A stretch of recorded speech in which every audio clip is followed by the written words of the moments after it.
మమత పెళ్లి ఎలాంటి ఊర్లో అయిందంటే ఆ గ్రామం మధ్యలో ఒక దుర్వాసన గల చెరువు ఉంటుంది. ఆమె తన పెళ్లి అత్తారింటికి అలా వచ్చాక ఇలా ఆమెకు ఇంటి బయటనే వాంతి అవ్వడం మొదలైంది. అరే, ఏమైంది కోడలా? ఆరోగ్యం పాడైందా ఏమిటి? అత్తమ్మ, ఇక్కడ చాలా దుర్వాసన వస్తోంది. రాకేష్ అమ్మ వాళ్ళిద్దరికి గృహప్రవేశం చేపించి లోపలికి తీసుకువెళ్తుంది. కోడలా, నువ్వు విశ్రాంతి తీసుకో, వంటగది ఆచారం తర్వాత చూద్దాం. అలాగే అత్తమ్మ. మమతను తన అత్త గదిలోకి తీసుకెళ్లింది. రాకేష్ ఇప్పటి వరకు కేవలం తన తల్లితోనే ఉంటున్నాడు. మమత వచ్చాక ఇప్పుడు ఇంట్లో ముగ్గురయ్యారు. మమత గ్రామంలోని ఒక సాధారణ రైతు కూతురు. ఇంకా రాకేష్ కూలీ కష్టం చేస్తూ ఇల్లు నడుపుతూ ఉంటాడు. మెల్లగా రాత్రయింది. కోడలా, రాత్రయింది. ఈ రోజు నీ మొదటి వంట ఆచారం. నువ్వేం చేయాలనుకుంటే అది చెయ్యి. నేనైతే మీలాంటి మంచి అత్త ఈ ప్రపంచంలోనే ఉంటుందని అనుకోలేదత్తమ్మా. మా అమ్మ కేవలం అమ్మ మాత్రమే. ఏ రోజైతే తాను అత్తగా మారాలనుకుంటుందో ఆ రోజు తను చెడుగా మారుతుంది. నాకు అత్త అవ్వాలని లేదు, అమ్మగానే ఉండని. మమత వంటగదిలోకి వెళ్లగానే కిటికీ నుంచి మురికి చెరువు కనిపిస్తుంటుంది. చీచి, ఈ గ్రామం వాళ్ళు తమ చెరువు ఎంత మురిగ్గా ఉంచుకున్నారు. ఒక పని చేస్తాను, కిటికీ మూసేస్తాను, లేదంటే ఇంత దుర్వాసన భరించలేను. మమత కిటికీ మూసేస్తుంది. ఆపై వంట చేస్తుంది. అందరూ కలిసి భోజనం చేస్తూ ఉండగా, వంట చాలా రుచిగా వండావమ్మా కోడలా. ఇంతలో బయట నుంచి ఏవో శబ్దాలు అదుపులు వినిపిస్తాయి. నువ్వు 1వ నెంబరు చెడ్డోడివి, నీ వల్లే చెరువు ఇలా మురికయింది. ఆహాహా, చెడ్డవాడు నీ భర్తే. అతనే తాగొచ్చి చెరువులు వాంతి చేసుకుని పోతాడు. నీ భర్త వల్ల ఈ చెరువు అంతా ఇలా పాడైపోయింది. అత్తమ్మా, ఏదో తగాదా అవుతున్నట్టుంది. పదండి ఏంటో చూద్దాం. ఇది రోజు ఉండేదే మమత. భోజనం అలా మధ్యలో వదిలి వెళ్ళకూడదు. ముందు భోజనం చేద్దాం, తర్వాత వెళ్దాం. ఆ తగాదా 2 గంటలు నడుస్తూనే ఉంటుంది. ఇంకా ఆ ముగ్గురు భోజనం చేశారు. తర్వాత బయటకు వచ్చారు. ఊర్లో వాళ్ళంతా రాత్రి చెరువు ఒడ్డు పైన నిల్చొని తగాదా ఆడుకుంటున్నారు. అప్పుడు రాకేష్ అన్నాడు, ఎందుకు ఇంత రాత్రి తగాదా ఆడుకుంటున్నారు మీరు? అప్పుడే అందులో ఒక వ్యక్తి రాయి తీసుకుని చెరువులో గట్టిగా విసిరాడు. దాంతో చెరువులోని బురదంతా రాకేష్ అమ్మ మీద పడింది. ఇదేంటి బాబాయ్, బురద మా అమ్మ మొక్కం మీద పడింది. ఇది చాలా తప్పు. మరింత రాత్రి తగాదాకి ఎందుకు వచ్చావు? పగటి పూట వచ్చి వాదించవచ్చు కదా. చీకటి అవుతూనే చాలు ఊర్లో చెత్తంతా తీసుకొచ్చి ఈ చెరువులో పడేస్తారు ఊరు వాళ్ళు. ఎవరికి బుద్ధి లేదు. ఇలా గొడవ పడితే ఏమొస్తుంది బాబాయ్? మనందరం కలిసి ఈ చెరువుని శుభ్రం చేసుకుందాము. మరి మీరు నాకు తోడొస్తారా? చెప్పండి. మేము నీలాగా ఫ్రీగా కూర్చోలేదు రాకేష్. మా పళ్ళు మాకున్నాయి. నీకు కూలి పనులు దొరికితే చేస్తావు, లేదంటే ఇంట్లోనే పడుంటావు. మీరు కాస్త ఎక్కువగా మాట్లాడుతున్నారు. అత్తమ్మ, రాకేష్ గారు, వీళ్ళతో వాదించి లాభం లేదు. పదండి లోపలికి వెళ్దాం. మమత తన అత్త భర్తను తీసుకుని లోపలికి వచ్చింది. ఆమె అత్త తన ముఖం కడుక్కొని బురద శుభ్రం చేసుకుంది. మరుసటి రోజు రాకేష్ టిఫిన్లు పూర్తి చేసుకుని కూలీకి వెళ్లాడు. సాయంత్రం వాళ్ళ ఇంటికి కొందరు స్త్రీలు వచ్చారు. మీ ఇంట్లో ఏమైనా కూరగాయలున్నాయా? కోడలా, చూడమ్మా, ఏమైనా కూరలున్నాయా? అత్తమ్మ, కొద్దిగా ఆలు ఉన్నాయి, తీసుకొస్తా. మమత ఆలు తీసుకొచ్చి వాళ్ళకిస్తుంది. అప్పుడు ఆమె అత్త అడుగుతుంది, ఈ రోజు మొదటిసారి ఒకరు కూరగాయలు అడగటం నేను చూస్తున్నాను. ఏమైంది, వాళ్ళ కూరగాయలు అతను రాలేదా? ఈ రోజు రాలేదు, రేపు కూడా రాడు. ఎందుకో 2 రోజుల నుంచి కూరగాయలు అతను రావడం లేదు. బజార్కేమో మేము వెళ్ళలేము, ఎందుకంటే చెరువు అటువైపు ఉంది బజారు. ఇంకా ఈ చెరువు దాటడం అయితే అసాధ్యం. సరిగ్గా చెప్పావు నువ్వు. వాళ్ళు కూరగాయలు తీసుకుని వెళ్తారు. రాత్రికి రాకేష్ ఇంటికి తిరిగి రాగా వాళ్ళ ఇంట్లో కూడా కూరగాయలు లేవు. బాబు, ఈ రోజు కూరగాయలు వాళ్ళు రాలేదు. కాస్త ఆలు ఉంటే అవి కూడా పక్కింటాము తీసుకెళ్లింది. కూరగాయలు అతను ఎక్కడైనా కనపడ్డా నీకు? 2 రోజులుగా రానే లేదు. లేదు మా, నాకు ఎక్కడ అతను కనిపించలేదు. రేపు తెలుసుకుంటాను. ఇవాళ పప్పు వేయి. అలా 3-4 రోజులు గడిచాయి. కానీ కూరగాయలు అతను రాలేదు. జనాల దగ్గర అసలు కూరగాయలు అనేవి లేవు. అప్పుడు అందరూ ఒకచోట గుమ్మిగూడారు. గ్రామస్తులారా, వారంగా కూరగాయలు లేవు. ఈ కూరగాయలు అమ్మే అతను ఎక్కడ చచ్చాడో ఏంటో. సరిగ్గా చెప్పావు బాబాయ్. కూరగాయలు లేకుండా ఎలా బతకాలి? బాబాయ్, ఈ మురికి వల్ల అతను రావడం లేదనిపిస్తోంది. రాకేష్ అలా చెప్పేలోగా కూరగాయలు అతను బాలు తన బండి తీసుకొని వస్తాడు. వచ్చింది కూరగాయల బండి వచ్చింది. తాజా తాజా కూరగాయలు తీసుకోండి. ఇదిగో చూడండి, కూరగాయలు అతను వచ్చాడు. అందరూ త్వరగా రండి, కూరగాయలు తీసుకోండి గ్రామస్తులారా. ఊర్లో వాళ్ళంతా ఒక్కసారిగా అతని బండిపై విరుచుకుపడ్డారు. దాంతో కూరగాయలు నిండిన ఆ బండి చెరువులో పడి మునిగిపోయింది. కూరగాయలన్నీ సర్వనాశనం అయ్యాయి. నా కూరగాయలన్నీ నాశనం చేశారు మీరు. ఈ రోజు తర్వాత నేను ఇక్కడికి రాను. నేను ఈ ఊరు వదిలేసి వెళ్లిపోతున్నాను. ఈ మురికి చెరువు వల్ల నేను జబ్బు పడ్డాను, అందుకే రాలేకపోయాను. మీ చెరువు ఒకవేళ బాగు చేసుకుని ఉంటారనుకున్నాను, కానీ ఎప్పటికీ కుక్కతో ఒక వంకరే అని తెలిసింది. ఏమంటున్నావు నువ్వు? నేను కరెక్టే చెప్తున్నాను బాబాయ్. మీలాంటి చెడు ఇది ఇప్పటి వరకు నేను చూడలేదు. ఇక్కడికి నేను కాకుండా ఎవరూ రారు. ఇక నేను రాను. మీరు కూరగాయలు తినడం కోసం తప్పించిపోతారు. ఇదే నా శాపం మీకు. అలా చెప్పి ఆ కూరగాయల అతను అక్కడి నుంచి వెళ్లిపోతాడు. ఊర్లో వాళ్ళంతా చాలా కంగారు పడతారు. సరే గ్రామస్తులారా, ఇక ఇప్పటి నుంచి కూరగాయలు తినడం ఆపేయండి. అతను కోపంలో అని వెళ్ళాడు, 1-2 వారాల్లో తనే వస్తాడు మళ్ళీ. కానీ 3 నెలలు గడిచాయి. ఆ కూరగాయలతను అక్కడ కనపడలేదు. గ్రామం మొత్తం కూరగాయల కోసం తప్పిస్తుంది. ఎండల వల్ల నాకు కొద్ది రోజులు పని లేకుండా పోయింది. గోరు చుట్టుపై ఒకటి పోటంటే ఇదే బాబు. మనం ఆలోచించే విధానాన్ని బట్టి తేడా ఉంటుంది అత్తమ్మా. ఒక్కోసారి అనవసరమైంది కూడా అవసరమైందిగా మారచ్చు తెలుసా. అలా ఆలోచించాలి మనం. నాకు అర్థం కాలేదు మమత, ఏం చెప్పాలనుకుంటున్నావు? నేనొకటి ఆలోచించాను. అయితే ముందు దాని గురించి నేను మా నాన్నతో మాట్లాడాలి. రేపు మీరు నాతో పాటు నా పుట్టింటికి రావాలి, సరేనా? కానీ కోడలా, నువ్వేమనుకుంటున్నావో అదైతే చెప్పు. అది రేపు తెలుస్తుంది మీకు. సరే. మరుసటి రోజు మమత తన భర్తతో పాటు తన తండ్రిని కలవడానికి వెళ్తుంది. మమత సమస్య అంతా తన తండ్రికి చెబుతుంది. సమస్య పెద్దదే అమ్మా, కానీ నేనేం చేయగలను దీని గురించి అమ్మా? నానా, మీరు చాలా పెద్ద రైతు, మీకు పొలం గురించి అంతా తెలుసు. మీరు నాకు ఈ విషయం చెప్పండి. మా అత్తారి ఊర్లో ఉన్న ఆ మురికి కాలువను శుభ్రం చేసి కూరగాయలు పండించే పొలంగా మార్చొచ్చా? అదైతే చెయ్యొచ్చు, కానీ చాలా కష్టపడాల్సి ఉంటుంది. అయినా అక్కడ కూరగాయలు పండించాల్సిన అవసరం ఏంటి? ఎన్ని కావాలంటే అన్ని ఇక్కడ నుంచి తీసుకెళ్ళండి, సరిపోతుంది కదా. లేదు నాన్న, విషయం కేవలం కూరగాయలే కాదు. ఒకవేళ ఇది జరిగితే 3 లాభాలుంటాయి. ఒకటి, చెరువు శుభ్రం అవుతుంది. దీంతో ఊర్లో తగాదాలు ఆగిపోతాయి, జనాలు జబ్బు పడరు. రెండోది, అక్కడి వారికి సులభంగా తాజా కూరగాయలు దొరుకుతాయి. ఇక మూడోది, రాకేష్ గారు ఎక్కడికో వెళ్లి కష్టపడకుండా కూరగాయల వ్యాపారం చేసుకోవచ్చు. దాంతో మేము జీవితంలో ఎదగలుగుతాం. అరే వా మమత, నువ్వు సమస్యలన్నింటినీ ఒక్క విషయంతో పూర్తి చేశావు. సరే అమ్మా, ఆ చెరువు బాగా శుభ్రం చేయాలి. ఆ తర్వాత దానిలో చాలా కెమికల్స్ వేయాలి. ఆ తర్వాత నిప్పు పెట్టాలి. అలా 8-10 సార్లు అలా చేయాలి. ఆ తర్వాత ఆ భూమి కూరగాయలు పండించే పొలంగా మారుతుంది. దానికోసం నేను కూడా రావాలి. అలాగే ఊర్లోని కొందరు అబ్బాయిలు కూడా తీసుకురావాలి. సరే నాన్న, రేపు మీరు సామాన్లన్నిటితో పాటు అబ్బాయిలను తీసుకుని ఇంటికి రండి. మరుసటి రోజు మమత, రాకేష్, తన తండ్రి ఇంకా ఊర్లోని అబ్బాయిలతో కలిసి ఆ చెరువు శుభ్రం చేయడం మొదలుపెట్టింది. గ్రామస్తులు చూస్తూ ఉన్నారు, కానీ మమత ఏం మాట్లాడలేదు. 1 వారం అయితే చెరువు శుభ్రం చేయడానికి సరిపోతుంది. ఆ తర్వాత ఆ చెడు నీరంతా తీసేసి చాలా మట్టి వేశారు. మమత, నువ్వు ఇక ఇందులో కూరగాయలు పండించొచ్చు. నేను నీకు విత్తనాలు అవి ఇచ్చి వెళ్తున్నా. ఆమె తండ్రి అన్ని రకాల విత్తనాలు ఇచ్చి వెళ్లాడు. ఆ తర్వాత మమత విత్తనాలు చల్లింది. ఇక కొద్ది నెలల్లోనే తాజా కూరగాయలు పండాయి. గ్రామస్తులు సంతోషించారు. ఇది మన ఊరేనా అనిపిస్తోంది. బహుశా ముందుగానే అందరం కలిసి ఇలా చేసుంటే బాగుండేది. ఏం పర్లేదు పిన్ని, మేము కూరగాయల వ్యాపారం మొదలు పెట్టాము. మీకు ఎన్ని కూరగాయలు కావాలంటే అన్ని 24 గంటలు దొరుకుతాయి. అది పూర్తిగా తాజాగా. సంతోషించే విషయం, ఆ గ్రామం స్వచ్ఛంగా ఉంది ఇప్పుడు. దాంతో పాటు మమత, రాకేష్ల పేదరికం కూడా శాశ్వతంగా దూరమైంది.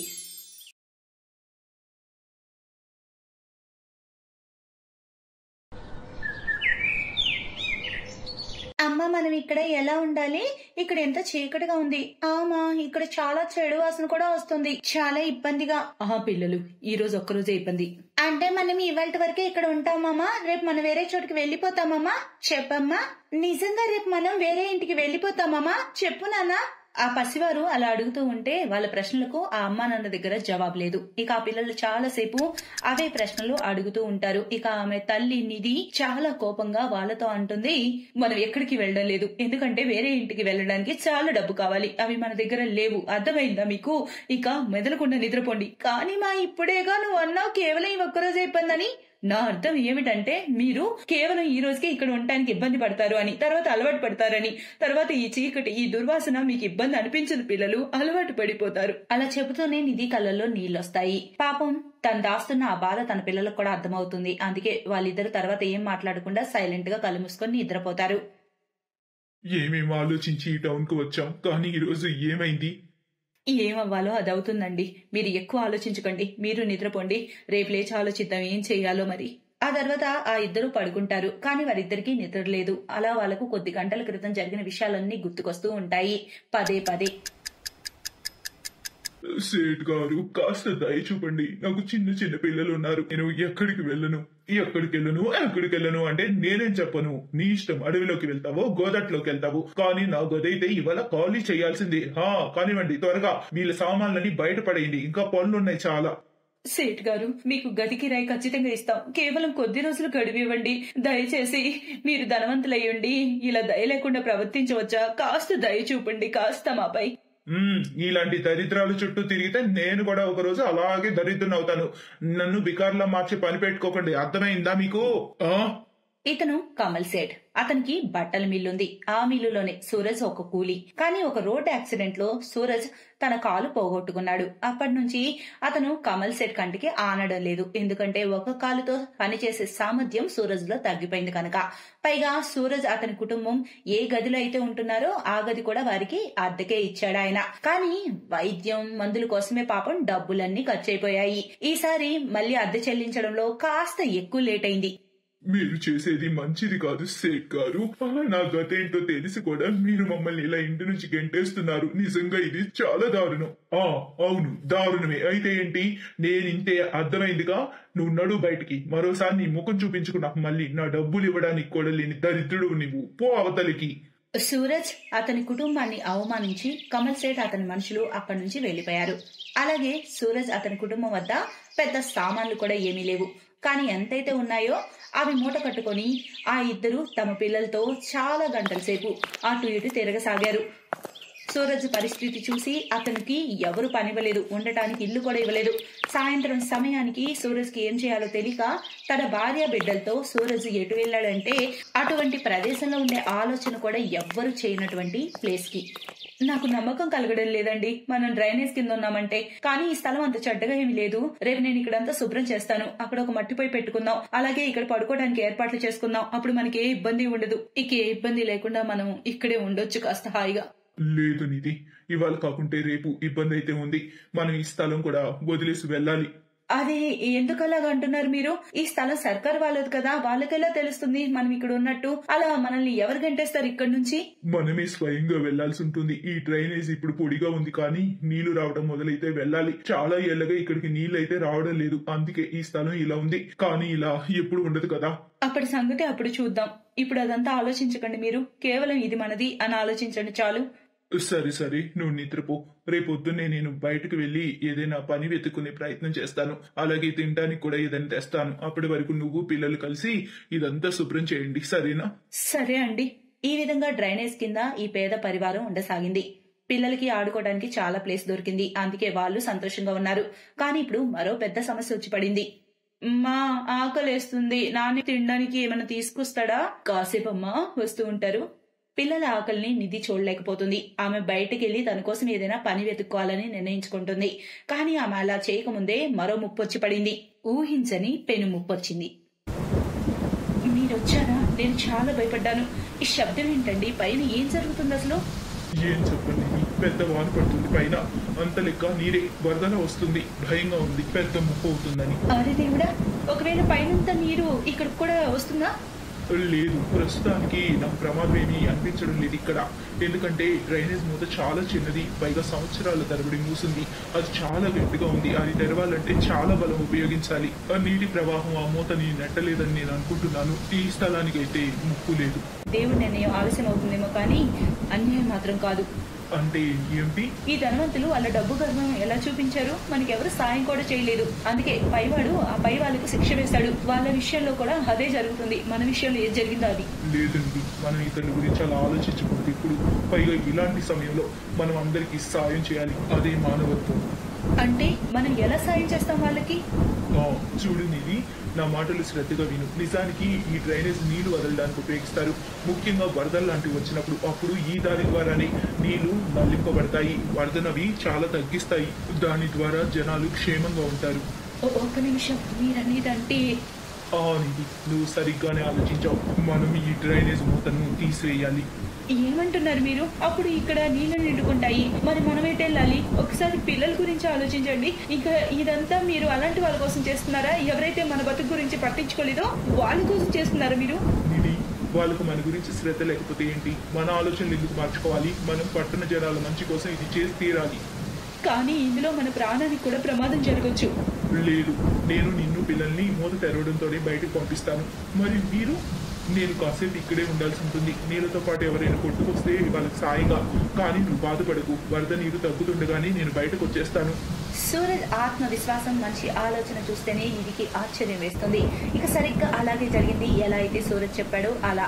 అన్నిటికంటే ముందు నిధి పిల్లలను బయటకు పంపాడు. దాంతో పాటుగానే వరద నీరు ఆ దారి గుండా చాలా వేగంగా ఆ డ్రైనేజ్ లో పట్టడం మొదలైంది. దీని తర్వాత కూడా సూరజ్ చాలా మంది ప్రాణాలు కాపాడాడు. ఆ తర్వాత చాలా గంటల తర్వాత వరద తగ్గుముఖం పట్టింది. ఇక పట్టణంలో ప్రాంతాల్లో వరద బీభత్సం తగ్గింది. వరద ముప్పు తగ్గి జనాలు రక్షింపబడ్డారు. సూరజ్ కూడా క్షేమంగా సరైన సమయానికి బయటపడ్డాడు. ఇక ఇప్పుడు మళ్లీ అతని కుటుంబం నిరాశ్రయులయ్యారు. కానీ అప్పుడే ఒక అద్భుతం జరిగింది.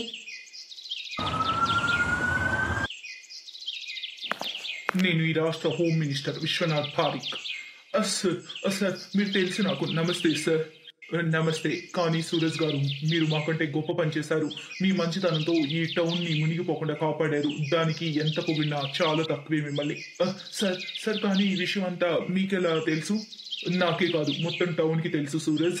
వరద కారణంగా అంతా నీటి మట్టం పెరిగిపోయింది. కానీ సడన్ గా వాటర్ లెవెల్స్ పడిపోతుండటంతో అందరిలోనూ ఒక కుతూహలం నెలకొంది, అసలు ఇది ఎలా జరిగిందని.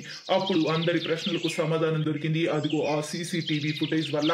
ఏవైతే డ్రైనేజ్ లోపల అలాగే బయట పిక్చర్స్ ఉన్నాయో వాటి ద్వారా మీరు నిజంగా అందరి ప్రాణాలు కాపాడిన హీరో. కానీ ఒక విషయం చెప్పండి నాకు, మీరు ఎందుకు అసలు ఆ డ్రైనేజ్ కింద ఉన్నారు? ఆ డ్రైనేజ్ కిందకు వెళ్ళడానికి గల కారణాలు ఏంటి అసలు? అప్పుడు సూరజ్ తన పూర్తి కథ మంత్రికి చెప్పాడు. అప్పుడు అరే, ఎలా ఉంది లోకం తీరు? ఈ పట్టణ వాళ్ళు మీకేం చేశారు, కానీ దానికి బదులుగా మీరు ఈ పట్టణ వాళ్ళకి ఏం చేశారు? అరే, నిజంగా ఇది చాలా గొప్ప విషయం. కానీ ఇక మేము ఈ పట్టణ వాసులు చేసిన తప్పును సరిదిద్దుతాం. పదండి సూరజ్ గారు, మీరు ముందు మాతో పదండి. కానీ ఎక్కడికి సార్? మీకు కొత్త గవర్నమెంట్ ఇంటిని సర్కార్ ఇస్తుంది. కాస్త విశ్రాంతి తీసుకోండి. ఎందుకంటే రేపటి నుంచి మీరు మళ్ళీ పనిలో కూడా రావాలి.